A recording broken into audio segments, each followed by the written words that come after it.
sih ini nih? Nah itu jelaskan. Padahal kita udah tahu, tapi kalau kita ngejelasin ke teman kan kadang ya lu gitu kan. Tapi kalau guru yang menjelaskan itu bisa diterima. Nah jadi salah satu metode thalabul ilmi adalah dengan mengajukan pertanyaan. Yang ketiga menunjukkan bahwa surga dan neraka itu ada. Ya. Jadi ini jangan sampai kita seperti salah seorang pejabat ya yang tidak percaya dengan akhirat, yang tidak percaya dengan surga dan neraka karena nggak ada yang pernah balik lagi gitu. Ya. Jadi menunjukkan bahwa surga dan neraka itu ada. Kemudian seseorang masuk surga dan neraka disebabkan oleh amalnya.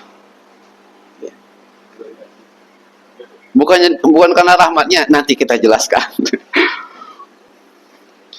Kemudian berkata Syekh Abdul Muhsin Al-Abbad Al-Badr Hafizahullah bahwasanya ini menunjukkan semangat para sahabat terhadap kebaikan dan mengetahui amal-amal yang dengannya bisa menghantarkannya ke surga dan menyelamatkannya dari neraka, dan juga menunjukkan adanya surga dan neraka. Sungguhnya para kekasih Allah mengerjakan amal-amal soleh yang bisa mencapai mereka ke surga dan menyelamatkan mereka dari neraka. Ini berbeda dengan perkataan sebagian sufi bahwa mereka tidak menyembah Allah karena berharap surganya dan bukan pula karena takut nerakanya. Ini adalah perkataan batil karena para sahabat begitu bersemangat mempelajari amal-amal yang dapat mengantarkan ke surga dan menjauhkan dari neraka. Tahu juga.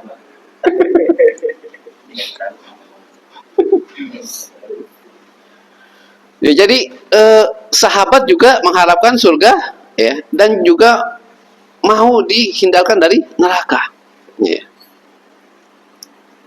Kalau misalnya kan ada tuh katanya kalau kita mengharap surga kayak pembantu ya, atau ya kalau kita takut neraka kayak hukuman ya. Jadi kita mintanya ridha Allah. Ya, nggak segitu juga ya. Tetap kita mengharapkan surga. Makanya seringkali kita berdoa Allahumma inna nas'aluka ridhaka wal jannah. Ridho dan ya. Dan ada sebuah hadis yang mengatakan surga itu ketika mendengar seseorang berdoa 3 kali agar dimasukkan ke dalamnya, maka surga bilang ya Allah masukkan dia ke dalam surga. Dan neraka apabila mendengar doa seorang hamba 3 kali ingin dijauhkan, maka neraka ya Allah ya, jauhkan dia dari neraka. Jadi kalau kita berdoa ingin dimasukkan surga dan dijauhkan neraka, bacanya 3 kali ya, jangan cuman sekali. Dan itu juga salah satu sunnah berdoa, yaitu diulang sampai 3 kali. Al-jinsil amal, balasan dari amal perbuatan. Allah Subhanahu wa taala berfirman, silakan Mas Yoga dibaca biar dapat pahala. A'udzubillahi minasyaitonirrajim. Bismillahirrahmanirrahim. Wa nudzu antilkumul jannatu urisutumu habima kuntum ta'malun. Dan diserukan kepada mereka, itulah surga yang diwariskan kepadamu disebabkan apa yang dahulu kamu kerjakan. Surat Al-A'raf ayat 43. Allazina tatawaffahumul malaikatu thayyibina yaquluna salamun alaikumudkhulul jannata bima kuntum ta'malun. Artinya yaitu orang-orang yang diwafatkan dalam keadaan baik oleh para malaikat dengan mengatakan kepada mereka, salamun alaikum, masuklah kamu ke dalam surga itu disebabkan apa yang telah kamu kerjakan. Surat An-Nahl ayat 32. Ya. Dari 2 firman Allah Subhanahu wa taala ini bisa kita simpulkan bahwasanya masuk surga itu disebabkan karena amal perbuatan ya. Disebabkan yang dahulu kamu kerjakan ya. Kemudian salamun alaikum, masuklah kamu ke dalam surga disebabkan apa yang telah kamu kerjakan. Jadi seseorang masuk surga karena amal ibadahnya ya. Kemudian lanjut Pak Subuh. A'udzubillahi minasyaitonirrajim. Watilkal jannatul lati uristumuha bima kuntum ta'malun.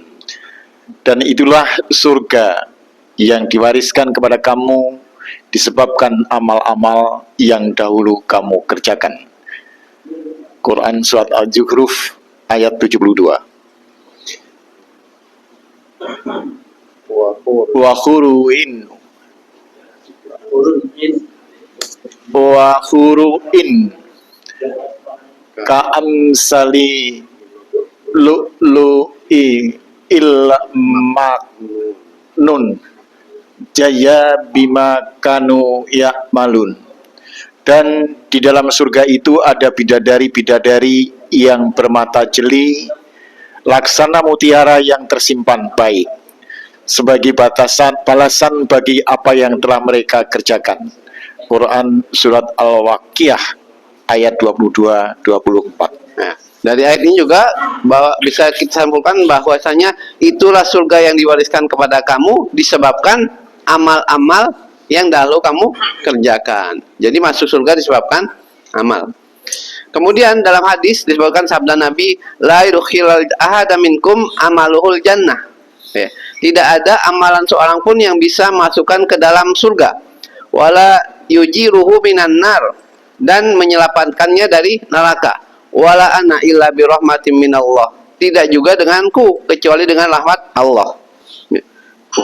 Berarti ada kontradiksi. Ya. Tadi di firman Allah seseorang masuk surga karena amalnya. Kemudian Rasul bilang tidak ada seorang pun yang akan dimasukkan surga, dijauhkan neraka disebabkan amalnya kecuali dengan rahmat Allah. Ya.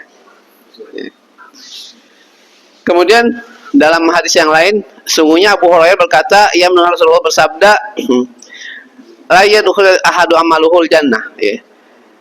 Amal seorang tidak akan masukkan seseorang ke dalam surga. Qalu wala anta ya Rasulullah. Engkau juga tidak wahai Rasulullah. Tanya beberapa sahabat. La wala ana illa ayata ammadani Allahu bifadli wa rahmah. Beliau menjawab, aku pun tidak. Itu semua hanyalah karena karunia dan rahmat Allah Subhanahu wa taala. Kalau kita lihat ada kontradiksi, ya. Siapa yang benar? Nah, kalau di Islam itu tidak semua kontradiksi itu harus mengalahkan satu yang lain. Kita bisa kompromikan, ya. Bagaimana mengkompromikan? Imam Al-Qurtubi rahimahullah mengatakan bahwasanya ketahuilah i'lamu anna hadil arafah, jadi ketahuilah bahwa kamar di surga berbeda-beda dalam hal derajat ketinggian dan sifatnya sesuai perbedaan penghuninya dalam amal perbuatan, maka satu dari mereka lebih tinggi derajatnya dari yang lain. Di antara tafsiran para ulama dalam mengkompromikan ayat dan hadis yang tampak bertentangan di atas, bahwa ayat yang menerangkan amalan sebagai kunci masuk surga diartikan sebagai sebab untuk meraih derajat di dalam surga. Adapun hadis tentang masuk surga karena rahmat Allah dipahami bahwa rahmat Allah sebagai sebab masuk surganya. Jadi kita masuk surga karena rahmat Allah. Kemudian kedudukan kita di surga itu bergantung amal perbuatan kita.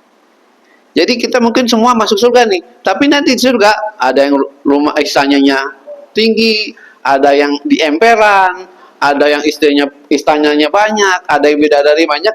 Itu disebabkan amal perbuatan kita di dunia. Yang banyak ibadahnya, banyak sholatnya, banyak sedekahnya, mungkin nanti istananya lebih banyak dibanding orang yang di sini ibadahnya biasa-biasa aja. Tapi tetap masuk surga dua-duanya. Ya.